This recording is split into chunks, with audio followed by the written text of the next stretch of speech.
Hello everyone, welcome back to Excel in Education channel. Friends, हम लोग यहाँ पर तैयारी कर रहे हैं यूजीसी नेट दिसंबर 2023 के लिए। ठीक है, तो आज की इस वीडियो में पेपर 1 का रिसर्च एप्टीट्यूड यूनिट की हम लोग इम्पॉर्टेंट जो है टॉपिक को यहाँ डिस्कस करेंगे। ये टॉपिक है आपका स्टेप्स ऑफ रिसर्च। ठीक है, स्टेप्स ऑफ रिसर्च से हर बार क्वेश्चन पूछे जाते हैं और काफ़ी डीप में क्वेश्चन पूछे जाते हैं। तो आपका जो कॉन्सेप्ट है वो एकदम क्लियर होना चाहिए, क्योंकि स्टेप्स का ही एक है। 8 स्टेप्स को हम लोग पढ़ेंगे, 8 स्टेप्स को यहाँ पे पढ़ेंगे। ठीक है, तो उन्हीं का एक्सप्लेनेशन, साथ ही में PYQs भी हैं जो कि आपके लिए इम्पॉर्टेंट होंगे। तो अगर आप चैनल पे पहली बार हैं तो सब्सक्राइब कर लीजिएगा और टेलीग्राम चैनल को भी ज्वाइन कर लें। ठीक है, चलिए स्टार्ट करते हैं। और स्टेप्स ऑफ रिसर्च में कहीं कहीं किसी बुक में आपको 8 मिलेंगे, 7 मिलेंगे या 6 मिलेंगे। होते वही हैं, लेकिन होता क्या है कि उसको ही मतलब जैसे एक ही पॉइंट में 2 जो है मिक्स करके बना दिए जाते हैं, तो इस तरह से वो कम हो जाते हैं। लेकिन आपको समझना ऐसे है कि क्या कौन सा स्टेप के बाद जो है दूसरा स्टेप आएगा। ठीक है, मतलब एक दूसरे से क्योंकि कनेक्टेड होते हैं, तो इसलिए जब पहला एक स्टेप खत्म होगा तभी दूसरा यहाँ पे शुरू होता है। ठीक है, तो अब देखते हैं यहाँ पर स्टेप्स कौन कौन से होते हैं। स्टेप्स ऑफ रिसर्च एप्टीट्यूड की ये पूरी बेसिक से मैंने स्टार्ट की है, जिससे कि आपका जो न्यू कमर्स हैं उनके लिए कोई प्रॉब्लम ना हो, बेसिक कॉन्सेप्ट आपका क्लियर है। क्वेश्चन बनते यहीं से हैं, कुछ ऐसा नहीं होता है। बस आपका फंडा कितना क्लियर है, फंडामेंटल आपको नॉलेज कितना है, ये चीज़ होता है कि कॉन्सेप्ट आपके क्लियर होने चाहिए। ठीक है, तो अब इसमें अगर हम बात करें तो स्टेप्स ऑफ रिसर्च में यहाँ पर 8 स्टेप्स हैं। उसमें देखिए सबसे पहले है आइडेंटिफाई द प्रॉब्लम, समस्या की पहचान करें। ठीक है, उसके बाद आता है साहित्य सर्वेक्षण, रिव्यू ऑफ लिटरेचर, है ना। उसके बाद आता है परिकल्पनाएं बनाना और रिसर्च हाइपोथेसिस बनाई जाती है। फिर अनुसंधान डिजाइन है, जनसंख्या का वर्णन मतलब पॉपुलेशन से है। ठीक है, यहाँ पर पॉपुलेशन मतलब जो सैम्पलिंग हम यूज़ करते हैं, सैम्पलिंग टेक्निक होती है जो कि रिसर्च में यूज़ की जाती है। तो पॉपुलेशन वही मतलब है कि पॉपुलेशन एक जो बड़ा ग्रुप है और उससे जो हम सैंपल, क्योंकि अगर आपको किसी बड़े समूह में करना है तो उसके लिए क्या होगा, आप क्या करते हैं उसमें से एक छोटा जो है कुछ उसका सब पार्ट निकाल लेते हैं और उसी का हम जो है यहाँ पे रिसर्च करते हैं। क्योंकि अगर हम उस पूरे ग्रुप में करेंगे तो टाइम टेकन भी ज़्यादा होगा और साथ ही इकोनॉमिकली भी ये महंगा पड़ेगा, है ना। इसलिए जब आप ब्लड का अपना देखिए सैंपल देने जाते हैं तो एक थोड़ा सा कुछ ml जो है ब्लड आप जो है सैंपल के तौर पे देते हैं और आपका ब्लड ग्रुप पता लग जाता है या कोई डिसीज़ है ना। तो यही चीज़ होती है सैम्पलिंग में। ठीक है, तो इसको कह रहा है डिस्क्राइब पॉपुलेशन। और उसके बाद आपका डेटा कलेक्शन होता है, डेटा एनालिसिस है, और उसके बाद रिपोर्ट राइटिंग है। ठीक है, तो ये स्टेप्स होते हैं, इन्हें आपको पता होना चाहिए कि किस तरह से इनको करना है। तो अब यहाँ पर देख लेते हैं रिपोर्ट राइटिंग, या इसी को जनरलाइजेशन भी कहते हैं। ठीक है, फाइंडिंग आउट रिजल्ट कुछ भी कह सकते हैं, मतलब फाइनली ये लास्ट स्टेप होता है ना। तो इस तरह से यहाँ पर देखिए एक साइकिल है। अब साइकिल में आप देख रहे हैं यहाँ पर इसमें रिसर्च प्रॉब्लम ये पहला है, बिल्कुल पहला नंबर पे ये होगा। फिर हाइपोथेसिस है और उसके बाद रिसर्च डिज़ाइन है, और यहाँ पर देखिए रिव्यू ऑफ लिटरेचर। अगर आप इस तरह से देखते हैं तो यहाँ पर ये क्या हो जाएंगे, 7 हो जाएंगे। ठीक है, 5, 6 और उसके बाद जनरलाइजेशन। ठीक है, तो चूँकि रिव्यू ऑफ लिटरेचर क्या होता है, यहाँ से सबसे कनेक्टेड दिखाया गया है ना। अब इसमें मतलब क्या होता है कि जो रिव्यू ऑफ लिटरेचर है, साहित्य का सर्वेक्षण है, समस्या के चयन, परिकल्पना के प्रतिपादन और अनुसंधान डिजाइन के निर्धारण तथा परिणामों के सामान्यीकरण के लिए ये सहायक क्रिया होती है।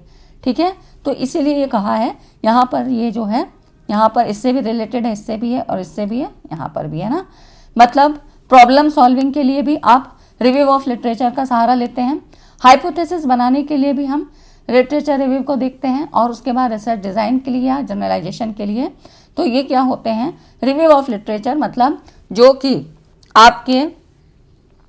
भी आपके मतलब बुक्स हैं, न्यूज़पेपर हैं, या जहाँ पर भी इससे संबंधित जो आपने शोध समस्या ली है ना। पहले तो आपने प्रॉब्लम सॉल्व की, मतलब जब प्रॉब्लम सॉल्व करने जा रहे हैं तो उससे पहले लिटरेचर रिव्यू को देखना ज़रूरी होता है, क्योंकि ये ना हो कि आपने रिसर्च उसी पे कर ली या आपने शुरुआत उसी पर कर दी जो ऑलरेडी हो चुकी है।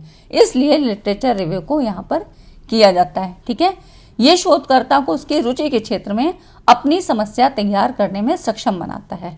ठीक है, लिटरेचर रिव्यू की अगर हम बात करें तो इसलिए रिव्यू ऑफ लिटरेचर यहाँ पर किया जाता है और ये इन सबसे कनेक्टेड होता है।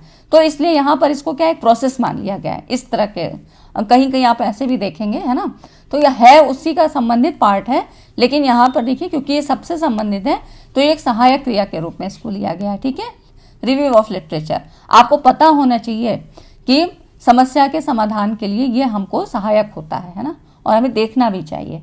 नेक्स्ट है, सबसे पहला देखिए अनुसंधान समस्या की पहचान करना। सबसे पहला स्टेप यही होता है कि पहचान कैसे करें। समस्या की पहचान के लिए आपको सबसे पहले तो ज़रूरत होनी चाहिए, आपको किस क्षेत्र में कहाँ पे परेशानी आ रही है, कहाँ पे आवश्यकता महसूस हो रही है। ठीक है, तो अनुसंधान की प्रक्रिया में सबसे पहला और महत्वपूर्ण कार्य शोध समस्या की पहचान करना है, identification of the research problem. ठीक, जिसको हम पी कहते हैं, प्रॉब्लम, है ना। तो यहाँ पर प्रॉब्लम को हमने ले लिया और हमको हेल्प कौन करेगा, लिटरेचर रिव्यू, है ना। वहाँ से हमें पता लगेगा कि किन किन क्षेत्र में शोध हो चुकी है या उसका कौन सा पार्ट अभी रह गया है जहाँ पर की ज़रूरत है रिसर्च करने की। ठीक है, इस तरह से आप अपनी रुचि के अनुसार, आपका जिस भी फील्ड में आपका सब जो है इंटरेस्ट होता है वहाँ से आप टॉपिक को ले सकते हैं। समस्या, है ना, इसको हम समस्या कहते हैं। ठीक है, प्रॉब्लम, तो ये हो जाता है। और उसके बाद देखिए अब ये जो प्रॉब्लम है इसकी कैरेक्टरिस्टिक भी होती हैं कि प्रॉब्लम चयन करते समय हमें किन बातों का ध्यान रखना चाहिए। तो देखिए समस्या के चयन के समय कुछ बातें होनी चाहिए जो कि समस्या में जरूर इनके गुण होने चाहिए, जैसे कि समस्या स्पष्ट और मूर्त रूप में हो। ठीक है, मतलब स्पष्ट होनी चाहिए, ऐसा ना हो मूर्त रूप से मतलब कि उसको मतलब अगर हम उसको सॉल्व करते हैं तो वो सॉल्वेबल भी हो। ठीक है, समस्या समाधान योग्य हो और उसका कुछ हल अगर निकलता है तो वो क्या है, समाज के लिए उपयोगी हो। ठीक है, तो वैज्ञानिक दृष्टिकोण से उन्हीं समस्याओं का अध्ययन किया जा सकता है जिनका समाधान संभव हो। ठीक है, तो इस तरह से क्या है, दो तरह की प्रॉब्लम होती है। एक तो आपकी जनरल प्रॉब्लम होती है कि आपको हर फील्ड में ही प्रॉब्लम आएगी, है ना, कुछ ना कुछ तो हर जगह ही लगा रहता है, लेकिन क्या वो सही है, क्या उसके लिए हमारी जो परिकल्पना हम बनाएंगे वो ठीक होगी, या इसके लिए हमें जो है हम रिसर्च प्रोसेस जो लगाएंगे वो ठीक होंगे। तो इस तरह समस्या का समाधान करने के लिए भी ये ज़रूरी है कि स्पष्ट हो और मूर्त कॉन्क्रीट रूप में हो, साथ ही सॉल्वेबल हो, है ना, समाधान योग्य हो, उसका समाधान निकाला जा सके, क्योंकि ये 8 स्टेप हमको फॉलो करने हैं। इसमें हमको उचित उसके वेरिएबल्स मिल सकें, मेथड्स जो हम अप्लाई कर सकें, है ना। तो इस तरह से, और फाइनली ये जनरलाइजेशन के लिए भी इम्पॉर्टेंट होती है, सामान्यीकरण, कि ये हमारे जिस भी हम क्षेत्र में समस्या का समाधान करने जा रहे हैं रिसर्च प्रोसेस के थ्रू, तो वो समाज के लिए कितनी उपयोगी है। ठीक है, समस्या के लिए उचित परिकल्पना बन सके तभी उसका हल संभव है। परिकल्पना भी बनाने लायक हो, समस्या नई हो और अनुसंधानकर्ता की रुचि के अनुरूप हो। ठीक है, तो नई होना चाहिए, ऐसा नहीं कि जिसमें जो है जिस फील्ड में हो चुका है रिसर्च और उसी में हम कर रहे हैं, और अगर इंटरेस्ट नहीं होगा तो वहाँ पर वो क्या होगा, बोरिंग होने लगेगा प्रोसेस, क्योंकि जो रिसर्च का प्रोसेस है आपको पता है ये लॉन्ग चलने वाला होता है। ठीक है, टाइम टेकन होता है, तो इंटरेस्ट का बरकरार रहना ज़रूरी होता है। ठीक है, ये समस्या की कुछ विशेषताएं होती तो और भी हैं, लेकिन हम इसको जो है डिटेल में पढ़ेंगे, है ना, सारी चीज़ें, क्योंकि ये 1 बाय 1 आपको सारे जो है पढ़ना है। ठीक है, अब देखिए इस रिसर्च प्रॉब्लम को हम सेलेक्ट कहाँ से कर सकते हैं, सोर्सेस क्या क्या हो सकते हैं। तो पर्सनल एक्सपीरियंस के द्वारा। ठीक है, आपने किसी फील्ड में अपनी रुचि, आपका जिसमें इंटरेस्ट है, वहाँ पर कोई समस्या देखी, उसके बाद उसमें देखा कि इसमें हमें रिसर्च करना चाहिए, यहाँ पर प्रॉब्लम आ रही है, तो उसको फिर लिटरेचर रिव्यू में आप देखते हैं, तो ये आपका पर्सनल एक्सपीरियंस के थ्रू होगा, है ना। हिस्टोरिकल डॉक्यूमेंट्स के द्वारा, फिर रिव्यू ऑफ लिटरेचर के द्वारा। ठीक है, उसके बाद देखिए एकेडमिक डिस्कशन, आप किसी अपने प्रोफेसर या गाइड से जो भी आपके हेल्प कर रहे हैं उनसे भी आप जो है डिस्कशन कर सकते हैं। सिचुएशनल नीड्स क्या है, ज़रूरत के अनुसार, है ना। सोशल एंड टेक्नोलॉजिकल चेंज, सामाजिक और प्रौद्योगिकी परिवर्तन, मतलब अगर पहले कोई उसमें हो चुकी है रिसर्च और अब क्या है, अब क्या नई नई टेक्नोलॉजी आ गई, उससे संबंधित समस्याएं क्या हैं, सामाजिक परिवर्तन किस तरह से हो रहे हैं, तो ये सारी चीज़ें भी आपके लिए प्रॉब्लम सॉल्व करने में सोर्स का काम करेगी। पॉलिसीज़ एंड प्रायोरिटीज़, ठीक है। उसके बाद रिसर्च गैप्स, कि अगर पहले हुई थी लेकिन अब वर्तमान समय में क्या ज़रूरतें आ चुकी हैं ना, क्योंकि नई नई ज़रूरतें, नया नया समस्याएं हर दिन डेवलप होती हैं, तो उसके अनुसार समस्या भी जो है आपकी यहाँ पर निर्धारित की जा सकती है कि क्या हो सकती है।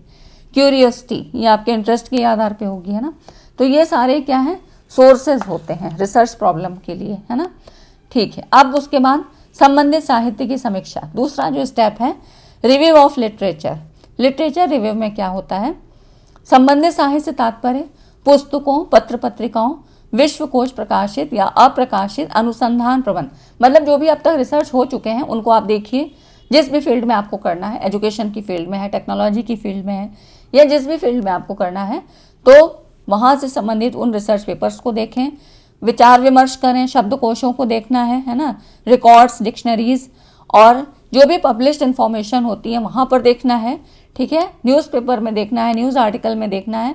इस तरह से इनके अध्ययन से अनुसंधानकर्ता को अपनी अनुसंधान समस्या के चयन, परिकल्पना के निरूपण और प्रारूप के विकास कार्यों, मतलब कहने का मतलब ये है कि जो भी यहाँ पे आप लिटरेचर रिव्यू करते हो उनसे आपको बहुत सारी चीज़ें पता लगती हैं कि किस फील्ड में हो चुकी है, किस में नहीं हुई है ना। समस्या तैयार करने में ये आपको सक्षम बनाता है और इसी के द्वारा ये पता चलता है कि जो समस्या हमने चुनी है उस पर अब तक शोध नहीं किया गया है, मतलब नई समस्या है, ठीक है। लिटरेचर रिव्यू से ये पता लगता है। तो साहित्य की समीक्षा से पता लगता है कि जो पहले रिसर्च हो चुकी है उसमें क्या शोध हो चुका है, क्या बाकी है, उसके सोर्सेस क्या थे, क्या टेक्नोलॉजी, क्या टेक्निक्स उसने यूज़ किए, मेथड्स क्या थे, ये सारी चीज़ें पता लगती हैं। नेक्स्ट, और उसके बाद यहाँ पर अगर हम बात करें तो देखिए, साहित्य की समीक्षा ना करने पर समय भी बर्बाद हो सकता है। शायद आप क्या है वही समस्या फिर से उठा लें जो कि एक बार रिसर्च हो चुकी है, तो कोई फ़ायदा नहीं निकलेगा, इसका आउटपुट कुछ भी नहीं निकलेगा, ठीक है। तो इस तरह से इसके कुछ बेनिफिट क्या हुए, संबंधित साहित्य की समीक्षा से सवाल अक्सर पूछे जाते हैं, इसीलिए इसको थोड़ा सा मैं डिटेल में बता रही हूँ, ठीक है। तो यहाँ पर क्या होता है, आप कार्य के रिपीटिशन से बच जाते हैं कि पता चला उन्हीं चीज़ों में हम फिर से उन्हीं टॉपिक को उठा लिया हमने जो कि ऑलरेडी रिसर्च हो चुकी है, तो कोई फ़ायदा नहीं होगा, समय भी बर्बाद होगा। और दूसरों से समस्या के बारे में क्या शोध, मतलब क्या किया है उन्होंने और कहाँ तक किया है, क्या रिपोर्ट में लिखा है, तो उसको भी वेरीफाई कर सकते हैं, ठीक है। फिर दूसरों के द्वारा अपनाई गई पद्धति से परिचित होने में सहायक होती है कि उसने किस तरह से किया है, मुझे अब आगे और क्या करना है, नई चीज़ें कैसे इसमें इम्प्लीमेंट करनी है, तो ये सारी चीज़ें हमें लिटरेचर रिव्यू से पता लगता है ना। और ये सारे इसके सोर्सेज होते हैं कि संबंधित जो पुस्तकें हैं, पत्र पत्रिकाएं हैं, वहाँ पे इन चीज़ों से पता लगती हैं, ठीक है। तो इसके सोर्सेज ये हो गए, प्रॉब्लम आप कहाँ से उठाएंगे वहाँ वो सोर्स पता लग गए, ठीक है, लिटरेचर रिव्यू के पता लग गए। अब देखिए, इतनी सारी चीज़ें जब हो गई उसके बाद अब रिसर्च हाइपोथेसिस थर्ड स्टेप पे आती है ना। तो यहाँ पर जो रिसर्च हाइपोथेसिस आती है थर्ड नंबर पे, तो परिकल्पना अनुसंधान समस्या के समाधान के बारे में एक अटकल या अनुमान प्रस्तुत करती है। जब आपने रिसर्च प्रॉब्लम देख ली, उठा ली कि कौन सी बनानी है, उसके बाद आप एक अनुमान प्रस्तुत करते हैं जिसे अनुभविक साक्ष्यों के आधार पर यहाँ पर टेस्ट किया जाता है, tested on the basis of empirical evidence, ठीक है। अनुभव के आधार पे आप क्या है एक परिकल्पना बनाते हैं जो कि आपकी कल्पनात्मक शक्ति के आधार पर होगी। परिकल्पना को एक संभावित समाधान या प्रस्तावित उत्तर या मतलब कैलकुलेटेड गेस, एक अनुमान के आधार पे, है ना, या डिक्लेरेटिव प्रोपोजिशन, घोषणात्मक प्रतिज्ञप्ति के रूप में परिभाषित किया जा सकता है। तो यहाँ पर क्या हुआ, परिकल्पना जो आपकी होती है कल्पना के आधार पे होती है, तो यहाँ पर क्या होगी, ज़्यादा सृजनात्मकता होगी आपको, क्योंकि परिकल्पना बनाएंगे, एक वर्किंग हाइपोथेसिस बनाएंगे, उसके लिए चर क्या होंगे, वेरिएबल्स, मतलब वेरिएबल्स जो वैरी करते हैं, है ना। हमारी इस परिकल्पना में कौन कौन से वेरिएबल होंगे, चर जिनको कि मापा जा सकता है, ये वैरी होते हैं, ठीक है, इन्हीं को हम मेज़र करते हैं। तो इस तरह से यहाँ पर आप क्या करते हैं, एक आपकी जो सोच होती है वो कल्पनात्मक शक्ति में होती है, सृजनात्मक क्षमता का यहाँ पर जो है आप उसी के आधार पे यहाँ पे परिकल्पना का निर्माण करते हैं, ठीक है। उसके बाद चौथा जो स्टेप होता है, चूजिंग रिसर्च स्टडी डिज़ाइन। अब रिसर्च डिज़ाइन जो आपकी होती है, इसको रिसर्च डिज़ाइन चूज़ करने के लिए ये आपको पता होना चाहिए कि समस्या का प्रकार किस तरह का है, अध्ययन के उद्देश्य क्या है, जिस समस्या का अध्ययन किया जा रहा है उसके बारे में ज्ञान की मौजूदा स्थिति, संसाधन क्या उपलब्ध है, उसके आधार पर फिर आप रिसर्च को डिज़ाइन करते हैं, ठीक है। तो समस्या का प्रकार किस तरह है ये सबसे पहले, और वर्तमान स्थिति को देखते हुए हमें क्या क्या रिसोर्सेज मिल सकते हैं, इसके आधार पे हम रिसर्च का स्टडी डिज़ाइन करते हैं। ठीक है, डिज़ाइन का यहाँ पर जो है स्टडी किया जाता है।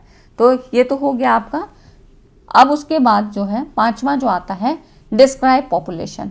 अब आपने रिसर्च का डिज़ाइनिंग देख ली, उसके बाद आती है पॉपुलेशन। पॉपुलेशन मतलब कि जनसंख्या को बताना, ठीक है, इसको डिस्क्राइब करना। तो पॉपुलेशन से मतलब होता है कि एक बड़ा समूह। अनुसंधान प्रक्रिया में जो सैम्पलिंग का प्रोसेस होता है, इसी को सैम्पलिंग प्रोसेस कहते हैं। ये एक महत्वपूर्ण और अलग कदम है। सैम्पलिंग का मतलब विचार ये है कि कोई भी प्रक्रिया शामिल होती है जो संपूर्ण जनसंख्या का निष्कर्ष निकालने के लिए एज ए होल, जिसे जनसंख्या कहते हैं, कि अपेक्षाकृत कम संख्या में वस्तुओं या भागों का, मतलब जिसको नमूना या सैंपल कहते हैं, तो वो पॉपुलेशन से निकाला जाता है। ठीक है, पॉपुलेशन का ही एक सब पार्ट होता है जिसको हम सैंपल कहते हैं। वही चीज़ जैसे कि आप क्या है, आपने सैंपल देते हो, ब्लड का अपना चेक कराना है कि मुझे ये शुगर तो नहीं है, तो आपको क्या है सैंपल देते हो, सैंपल के तौर पे थोड़ा सा ब्लड देते हो। ठीक है, चावल बन रहा है, आप उसको चेक करने जाते हो तो भी आप 2-4 दाने निकाल के देखते हो, पूरा भगोना आपका पका है नहीं पका है, उन्हीं सैंपल्स के थ्रू पता लग जाता है। ठीक है, तो सैंपल को जब हम चूज़ करते हैं तो इसमें मेन क्राइटेरिया यही होता है कि ऐसे हम जो है सैंपल में उन ऑब्जेक्ट्स को लेंगे जो कि पॉपुलेशन की क्वालिटी को पूरी तरह से रिप्रेजेंट करेंगे। ठीक है, इसमें वही सारे गुण होने चाहिए जो पॉपुलेशन, जो बड़े समूह में जो भी हमारे ऑब्जेक्ट हैं उनके ऊपर अप्लाई किया जा सके, तो वो सारी प्रॉपर्टीज़ आपकी सैम्पलिंग में भी होनी चाहिए। ठीक है, सैंपल आपको बहुत, सैम्पलिंग जो है आपको डीप में पढ़नी है, तो इसमें प्रोबेबल और नॉन प्रोबेबल 2 तरह के सैम्पलिंग प्रोसेस होते हैं। ठीक है, तो आपके उद्देश्य के आधार पे या आपकी जो भी प्रॉब्लम है उसके आधार पे यहाँ पर सैम्पलिंग का डिसाइड होता है। नेक्स्ट है आपका जो छठा स्टेप होता है collecting data from the research sample. अब आपकी सैम्पलिंग देखिए एक दूसरे से सारे कनेक्टेड हैं। ठीक है, एक के बिना दूसरा नहीं हो सकता है। तो यहाँ पर अब जब डाटा कलेक्शन हो गया तो अब हम यहाँ मतलब रिसर्च सैम्पलिंग आपकी बन गई, तो उसके बाद क्या है डाटा का जो है यहाँ पर कलेक्शन करते हैं। अब डाटा कलेक्शन के भी कई तरीके होते हैं।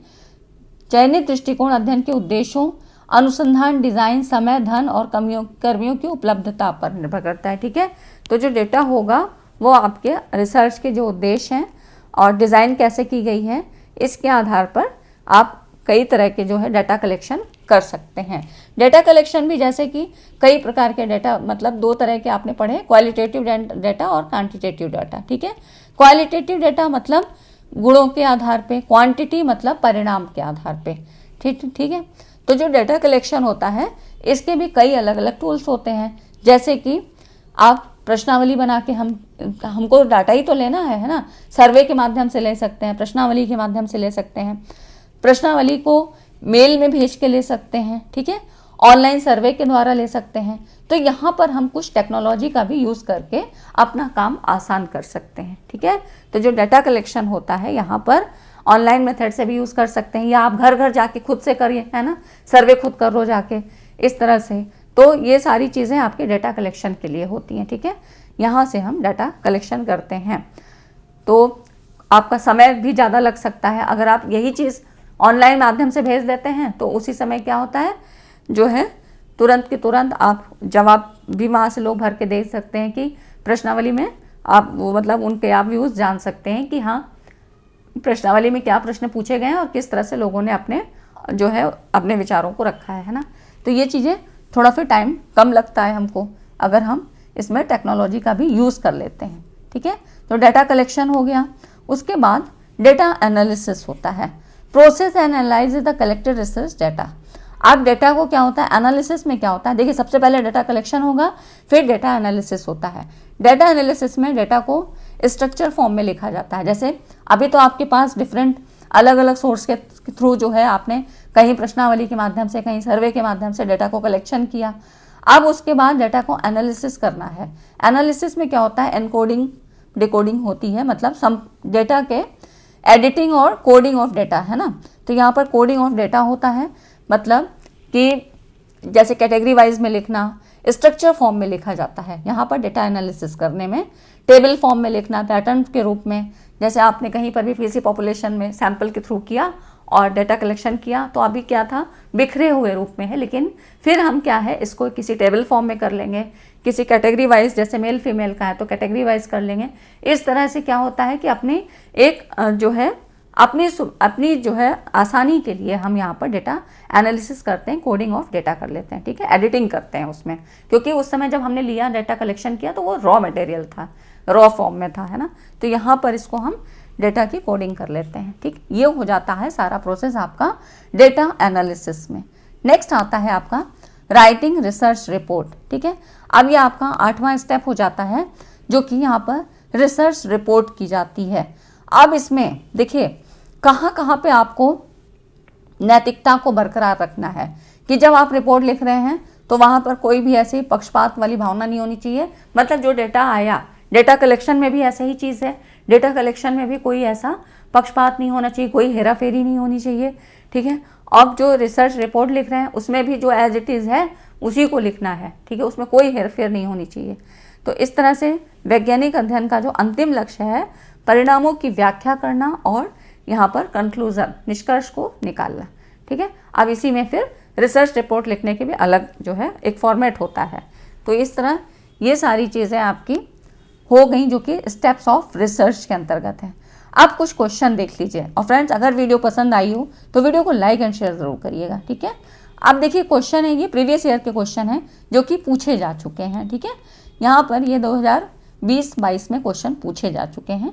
तो इसमें देख लेते हैं, शोध में निम्नांकित में से किन चरणों में आईसीटी समर्थन में के विनियोजन की गुंजाइश अपेक्षाकृत अधिक है। यहाँ पे कह रहा है the scope of employing ICT support is relatively more in which of the following stages of research. कौन से जो स्टेजेस में आईसीटी का सपोर्ट ज़्यादा कर सकते हैं, तो कौन किस में गुंजाइश ज़्यादा होती है। तो यहाँ पर आप देखिए, मैंने आपको बताया था ना, डेटा कलेक्शन और डेटा एनालिसिस में, ठीक है।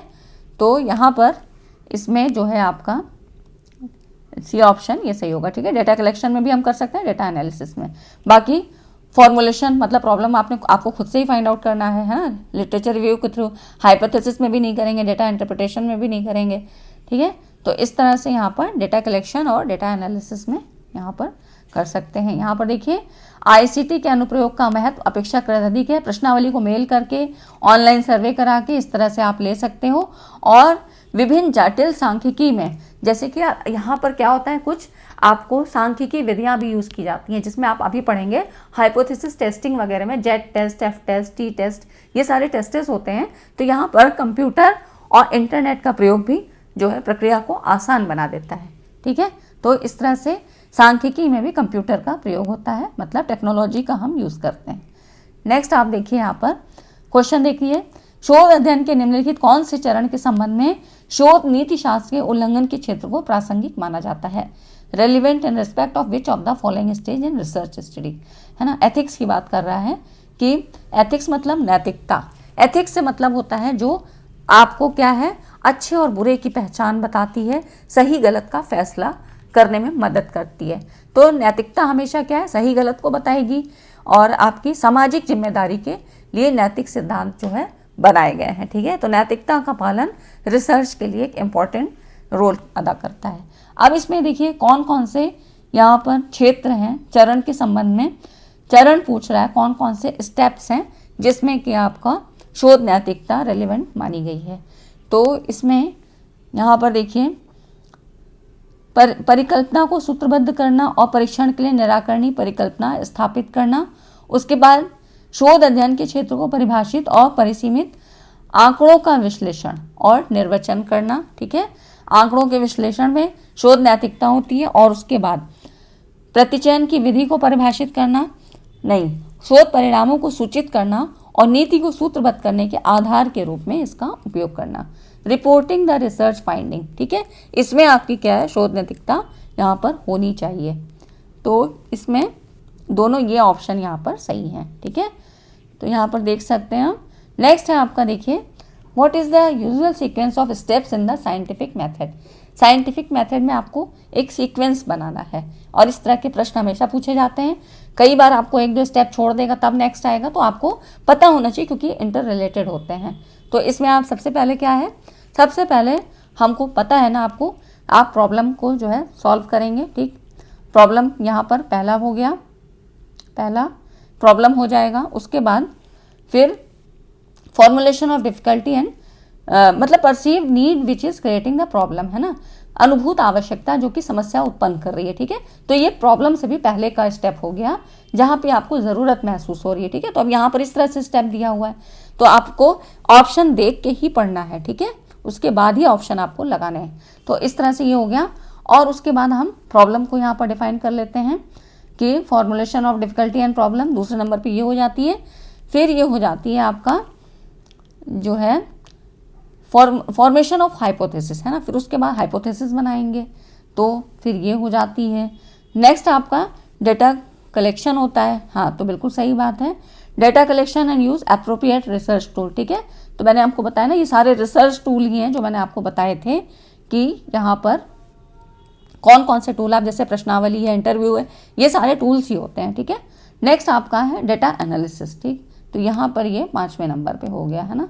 तो इस तरह से ये चीज़ें आपकी यहाँ पर इस तरह से आप ऑप्शन देख सकते हैं, कौन सा ऑप्शन होगा, तो ये सारे ऑप्शन सही होंगे। ठीक है, तो ये हो जाता है 5वें नंबर पे। ठीक है ना, तो सीक्वेंस लगाने को अक्सर पूछा जाता है। नेक्स्ट आपका और लास्ट क्वेश्चन है, यहाँ पर देखिए, शोध के निम्नलिखित सोपानों में सृजनात्मकता कल्पना का दायरा सबसे अधिक कहाँ है। तो अब इस तरह से क्वेश्चन पूछे जाते हैं, तो जब तक पूरा बेसिक कॉन्सेप्ट नहीं क्लियर होगा ये चीज़ें आपको नहीं आएंगी। तो यहाँ पर तो किसमें होगा, सारे ऑप्शन आप पढ़िए। फिर देखिए यहाँ पर होगा पहचान और परिकल्पना का निर्माण। ठीक है, तो इस तरह से ऐसे ही क्वेश्चन पूछे जाते हैं और हो सकता है अब तो और ज़्यादा टफ बन रहे हैं, तो सारी चीज़ें हम लोग कवर करेंगे।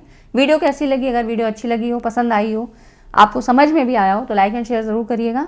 और इसी तरह से हम लोग पूरी जो है स्टेप बाय स्टेप हर एक चीज़ को यहाँ पर कंप्लीट करते चलेंगे। तो चैनल को आप सब्सक्राइब कर लीजिए और यहाँ पर टेलीग्राम चैनल को भी ज्वाइन करिए।